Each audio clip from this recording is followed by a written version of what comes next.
बच्चों कैसे हैं आप लोग। आप लोगों का स्वागत करता हूं अपने YouTube चैनल में। काफ़ी बेहतरीन मटेरियल लेकर आया हूं क्लास 10th के लिए और काफ़ी मेहनत करके हमने बनाया है। तो आप लोगों को वीडियोस को पूरा देखना है, तब जाके आप लोगों को समझ में आएगा। तो चलिए क्वेश्चन को बनाते हैं। ये कक्षा 10th के लिए विज्ञान का क्वेश्चन है, NCERT से आधारित है और 2027 में इसकी आने की संभावना काफ़ी ज़्यादा है। बच्चों इसमें वस्तुनिष्ठ पूरे प्रश्न 40 है, जबकि 10 जो है वो सब्जेक्टिव है, जो आप लोगों को घर से रोज बनाकर लाना है। चलिए क्वेश्चन को स्टार्ट करते हैं। पहला क्वेश्चन है, निम्न में से कौन सी रासायनिक अभिक्रिया उष्माक्षेपी है। उष्माक्षेपी का मतलब क्या होता है कि उष्मा को छेप करती है, यानी निकालती है, उत्पन्न करती है। तो जो अवक्षेपण है इसका ऑप्शन नंबर ए सही हो जाएगा। अगला क्वेश्चन है, सोडियम हाइड्रोक्साइड का जलीय विलयन कैसा होता है। तो आप लोगों को ऑप्शन दिया हुआ है अम्लीय, क्षारीय, उदासीन और लवणीय। तो देखिए सोडियम हाइड्रोक्साइड का जो विलयन होता है वो क्या होता है, वो क्षारीय होता है। अगला क्वेश्चन है, धातु और अम्ल की अभिक्रिया से क्या बनता है। तो आपका ऑप्शन है लवण और जल, लवण और हाइड्रोजन गैस और लवण और ऑक्सीजन गैस, और डी नंबर ऑप्शन है लवण और कार्बन डाइऑक्साइड। तो आपका ऑप्शन नंबर ए सही है कि धातु और अम्ल की अभिक्रिया से क्या बनता है, तो लवण और जल बनता है। अगला क्वेश्चन है, कौन सा तत्व विद्युत का सुचालक है। तो आप लोगों को आंसर पता होगा, प्लास्टिक, रबर, तांबा, कांच। तो तांबा इसका आंसर सही हो जाएगा। पांचवा नंबर क्वेश्चन है कि मानव रक्त में हीमोग्लोबिन का क्या कार्य है। तो हीमोग्लोबिन का क्या काम होता है, ऑक्सीजन को पूरे शरीर में इधर से उधर भेजना। ठीक है। अगला क्वेश्चन है, प्रकाश के परावर्तन का नियमों की संख्या कितनी है। तो आप लोगों को पहले से पता है, दो, कोई ऑप्शन नहीं देखना है। अगला क्वेश्चन है, मानव नेत्र में प्रकाश केंद्रित होता है। तो रेटिना, कॉर्निया, लेंस और पुतली। तो क्या बताएंगे, रेटिना पर जाके केंद्रित होती है। अगला क्वेश्चन है, कार्बन का कौन सा अपरूप विद्युत का सुचालक है। तो आपका आंसर हो जाएगा ग्रेफाइट। अगला क्वेश्चन है, क्लोरोफिल का रंग कौन सा होता है। तो आप लोगों को पता है कि हरा होता है। ऑप्शन देख लेते हैं, हरा, पीला, लाल, नीला। तो हरा जो है इसका आंसर सही हो गया। 10वां नंबर क्वेश्चन है, विद्युत धारा का एसआई मात्रक क्या होता है, एम्पियर। बिना पूछे हुए ऐसे ऐसे क्वेश्चन को आंसर देना चाहिए। ध्वनि का प्रसार किस माध्यम में नहीं होता है। किस माध्यम में नहीं होता है, तो ठोस में भी होता है, द्रव में भी होता है, गैस में भी होता है, निर्वात में नहीं होता है ध्वनि के चाल। लेकिन निर्वात में सबसे ज्यादा किसका चाल होता है, तो प्रकाश का। ये भी साथ में याद करते हुए चलेंगे क्योंकि रिपीटेड क्वेश्चन सब है। अगला क्वेश्चन है कि ओजोन परत हमारे लिए हानिकारक किस विकिरण से रक्षा करती है। तो पराबैंगनी किरण से हमें रक्षा करती है, वो हमारी पृथ्वी पर आने नहीं देती है। कौन सा विटामिन सूर्य के प्रकाश द्वारा हमारी त्वचा में बनता है। तो हमारी त्वचा में विटामिन डी बनता है। तो ऑप्शन नंबर कहाँ है, डी विटामिन। सॉरी ये तो ऑप्शन वाला था ना, कहाँ गया विटामिन डी। हाँ यही तो सही है, डी वाला है। चलिए, पादप में वाष्पोत्सर्जन का प्रमुख भाग कौन सा है। तो वाष्पोत्सर्जन वाष्प वाला कहानी है। तो जड़, तना, पत्ती, फूल। ऑप्शन नंबर सी, पत्ती से ही वाष्पोत्सर्जन होता है। ध्वनि की चाल वायु में लगभग कितनी होती है। ध्वनि की चाल वायु में कितनी होती है, तो वो होती है 331 से लेकर 334 तक। तो आपको जो ऑप्शन इसके लगभग में दिख रहा है वो दिख रहा है ऑप्शन नंबर ए, 340 मीटर प्रति सेकेंड। अगला क्वेश्चन है, निम्न में से कौन सी गैस श्वसन में लिया जाता है। तो लिया तो ऑक्सीजन ही जाता है, जबकि आउट क्या किया जाता है, तो कार्बन डाइऑक्साइड। कौन सी अभिक्रिया में एकल विस्थापन होता है। विस्थापन का मतलब होता है अलग कर देना, चाहे पानी में नीचे बैठा देना। तो एकल विस्थापन माने अकेले वो विस्थापित हो जाता है।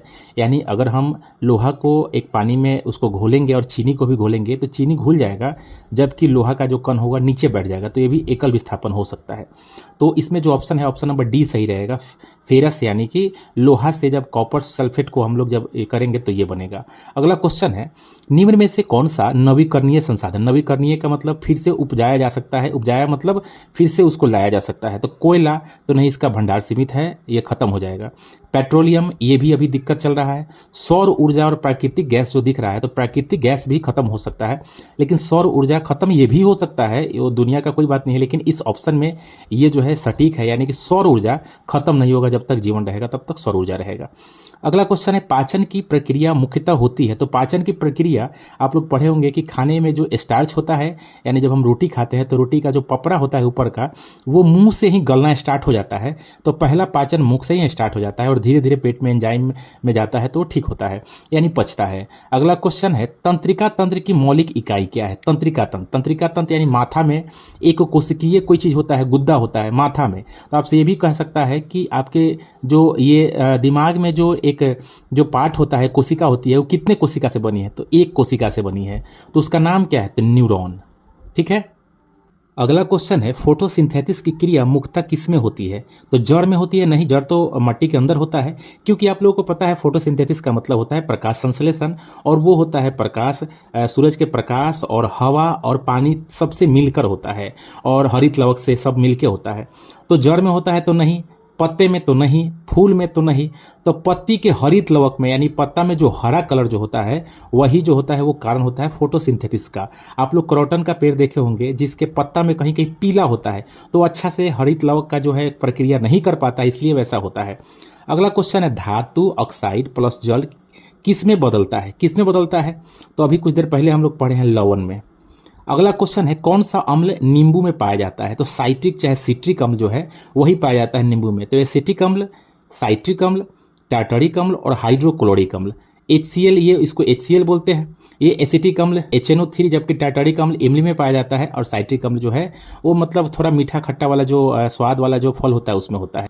अगला क्वेश्चन है, विद्युत परिपथ में फ्यूज का कार्य क्या होता है? तो फ्यूज जो होता है वो परिपथ जो है इस तरीका का परिपथ है, तो मतलब ये घर में अप्लायंस जो भी यूज कर रहे हैं तो यहीं पे ज़्यादा धारा मतलब ना हो जाए, करंट ज़्यादा नहीं हो जाए। अगर उच्च ताप यहाँ पे होगा तो ये पहले गल जाएगा आपके अप्लायंस को, मतलब आप जो विद्युत उपकरण यूज कर रहे हैं वो खराब नहीं होने देगा। तो धारा बढ़ाना नहीं होता है, धारा बढ़ाना नहीं होता है, धारा रोकना ये भी नहीं होता है। अधिक धारा, कभी कभी बच्चा इसमें सही मार देता है कि धारा रोकना क्यों होता है? अधिक धारा से सुरक्षा देना, ये सही ऑप्शन नंबर सी है, और आगे देखना भी नहीं है। मछली श्वसन किस अंग द्वारा लेती है? फेफड़ा से लेती है कि गलफरा से लेती है? कहाँ से लेती है? तो फेफड़ा से कि गलफरा से? तो गलफरा से, यानी इंग्लिश में इसको गिल्स कहते हैं, आप लोग पढ़े होंगे। यदि निकट बिंदु अनंत हो तो व्यक्ति को क्या दोष हो सकता है? लघु दृष्टि, दूरदृष्टि, ये कुछ और लिखा गया है शायद, दृष्टि वैषम्य और मोतियाबिंद। ठीक है। अच्छा, एक चीज बताइए, इसमें उल्टा काम करता है, नजदीक क्या चीज दिखे और दूर का चीज नहीं दिखे। सुनिए, जो नहीं दिखेगा वो दोष नहीं होगा, यानी इसमें कह रहा है कि अगर यदि निकट बिंदु अनंत हो जाए, अनंत मतलब दिखबे नहीं करे, और दूर का चीज दिखे तो ही दूर दृष्टि हो जाएगा। तो ये ऑप्शन नंबर बी सही रहेगा।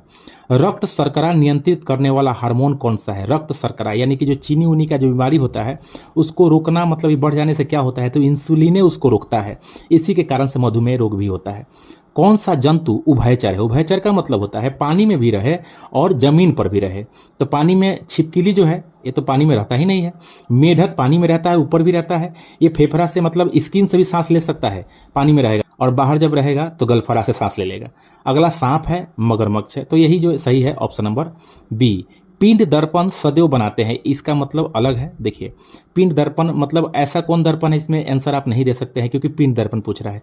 देखिए, तो ऐसा है कि उत्तल एक होता है और एक अवतल होता है। आप लोगों को पता है अवतल दर्पण और उत्तल दर्पण। तो उत्तल दर्पण में क्या होता है बताइए एक चीज। तो देखिए, उत्तल 3 अक्षर का, अवतल 4 अक्षर का। तो कौन किसमें बड़ा प्रतिबिंब बनेगा बताइए? तो जो छोटा है उसमें छोटा बनेगा, और छोटा बेटा को हमेशा सीधा बन के रहना चाहिए।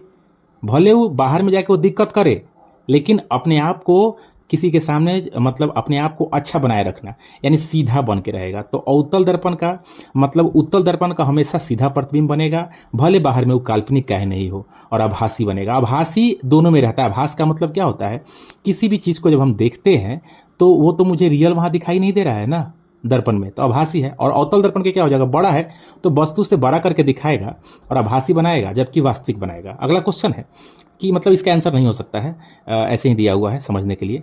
धातु को जंग लगने के रोकने के लिए कौन सी परत चढ़ाई जाती है? जस्ता की, सब कोई जानता है, ये सब जानता है क्योंकि रिपीटेड क्वेश्चन है।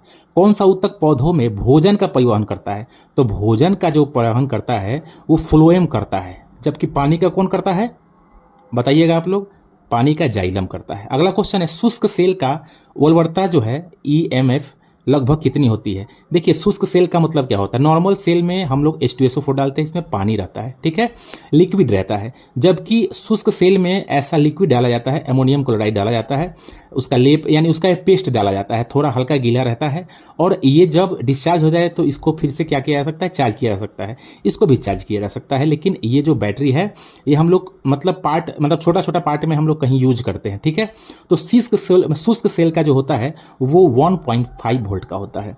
अगला क्वेश्चन है, किसी भी रासायनिक अभिक्रिया में द्रव्यमान होता है, शायद आप लोगों को नहीं दिख रहा है ना, अच्छा क्वेश्चन है आप लोगों को नहीं दिखा है,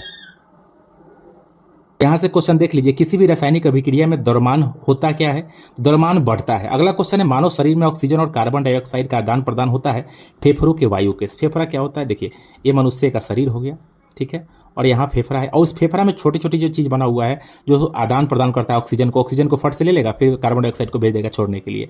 तो ये जो क्या होता है? तो फेफड़ों के वायु कोष में, ठीक है। अगला क्वेश्चन है, प्रकाश के किस माध्यम से सर्वाधिक चाल से चलती है? माने प्रकाश का जो किस माध्यम में प्रकाश सबसे तेज चलती है? तो निर्वात में कुछ देर पहले ही हम आप लोगों को बताए थे। कौन सी गैस हरित गृह प्रवाह के लिए उत्तरदायी है? कौन सी गैस? तो ऑक्सीजन है, ये नाइट्रोजन है, कार्बन डाइऑक्साइड है कि हाइड्रोजन है? तो ऑप्शन नंबर सी जो है एकदम परफेक्ट है, कार्बन डाइऑक्साइड।